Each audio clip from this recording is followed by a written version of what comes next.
Jesus taught that the strongest people aren't the ones who fight harder, but the ones who stand differently. The strength Jesus actually taught.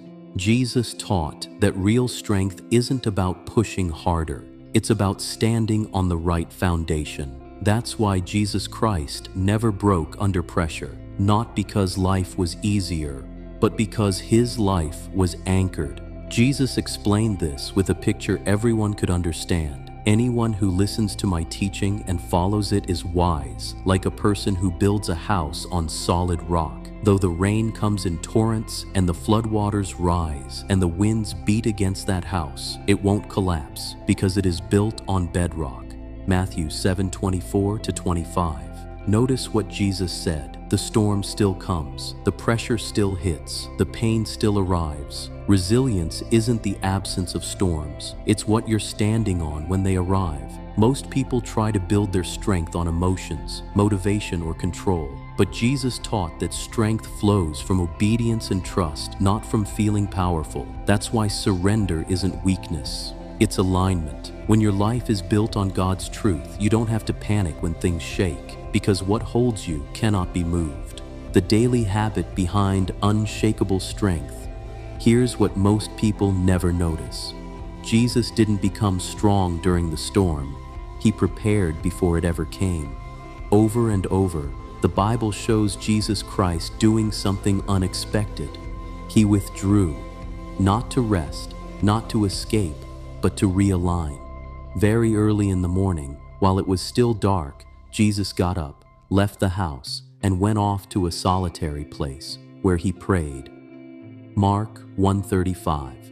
This was his pattern. Before pressure, prayer. Before crowds, quiet. Before decisions, dependence. That's the secret to resilience Jesus modeled. Strength is built in solitude, not in chaos. Most people wait until life falls apart to seek God. Jesus sought God daily, so when life shook, he didn't. That's why he stayed calm when others panicked. That's why he stayed focused when others broke. That's why his strength looked effortless, because it was prepared. And here's the uncomfortable truth. If your life feels fragile, it's not because you're weak, it's because you're trying to live without a daily anchor. Jesus never taught us to grind harder.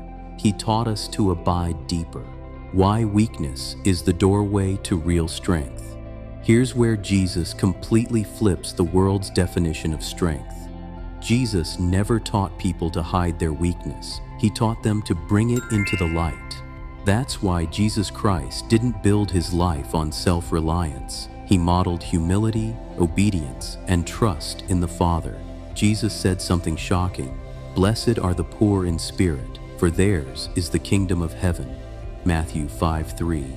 Poor in spirit doesn't mean weak-minded. It means aware of your need for God. Jesus revealed a secret most people resist. The moment you admit you can't carry life alone is the moment real strength begins. That's why Jesus washed his disciples' feet. That's why he stayed silent before accusations. That's why he carried the cross instead of proving his power. He showed us this truth. Strength isn't loud. It doesn't defend itself. It doesn't panic. Real strength is rooted because it knows where it comes from. Most people break because they're exhausted from pretending to be strong. Jesus invites you to stop pretending and start depending. And when you do, something changes. Life may still be heavy, but you won't be. The inner peace that outsurvives chaos. Here's the final layer most people never connect. Jesus didn't just teach strength. He demonstrated peace under pressure. When the storm hit and the disciples panicked, Jesus Christ was asleep. Not because the storm wasn't real, but because fear no longer controlled him. He got up, rebuked the wind, and said to the waves, "Peace, be still." Then the wind died down, and it was completely calm. Mark 4:39. Notice something powerful. Jesus didn't calm the storm first.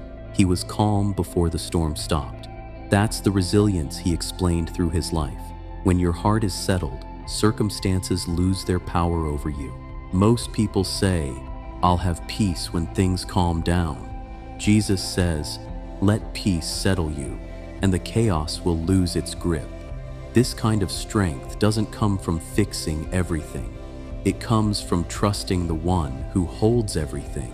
Storms will still rise, voices will still shout, pressure will still come. But when your peace is rooted in God, fear no longer decides your response. And that leads to a question most people avoid. If Jesus could sleep in the storm, what's keeping you awake at night? Jesus never promised life without storms. He promised strength that outlasts them. Storms don't show how strong you are. They reveal what you're standing on. If your life feels shaky, this may not be your breaking point. It may be your invitation to rebuild. Comment foundation if you're choosing to build your life on Christ. And stay here, because what Jesus revealed next changes how you see weakness forever.